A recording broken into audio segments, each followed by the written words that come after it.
But there's nothing that stood between him and God.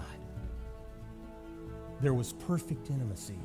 When we look at him, and when this voice came from heaven, and he said, "You're my son, and I love you," he did not fall down in fear. He did not cringe in fear as every other person in this book did when God revealed himself and spoke to them.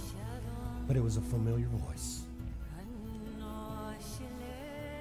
The voice of the Father, heard by the Son. And there was intimacy, and there was love, and there was acceptance.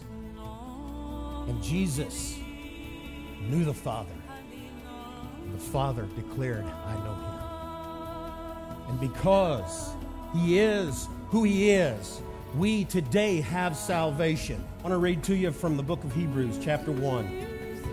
Beginning with verse 1. God, after he spoke long ago to the fathers and the prophets in many portions and in many ways, in these last days he's spoken to us in his Son, whom he appointed heir of all things, through whom also he made the world, and he is the radiance of his glory and the exact representation of his nature, and upholds all things by the word of his power. When he had made purification of sins, he sat down at the right hand of the majesty on high, having become as much better than the angels, as he has inherited a more excellent name than they. For to which of the angels did he ever say, "You are my son, today I have begotten"? And again, "I will be a father to him, and he shall be a son to me."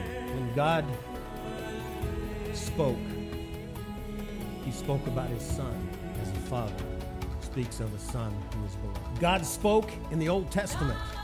And as I was looking at this, it's very interesting that we see that God spoke through the prophets, and he declared his word, and he spoke in many different ways, and he gave many portions, and in many ways he spoke to us. He spoke through visions. He spoke through dreams. He spoke sometimes directly. He chose all kinds of means and methods to speak.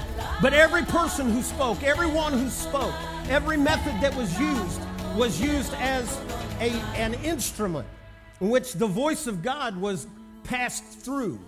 And all the revelation that we have was just a little bit here and a little bit there. And God was revealing himself, but he couldn't give us all of himself all at once because we couldn't deal with it. But then in Jesus, the difference is he spoke to us not through Jesus, but in Jesus. He spoke to us directly. Jesus Christ, when he spoke, was the voice of God. Verse 3, and he is the radiance of his glory and the exact representation of his nature, and upholds all things by the word of his power. When he had made purification of sins, he sat down at the right hand of the majesty on high. He was the voice of God, is the voice of God. Jesus is to the Father what light is to the sun.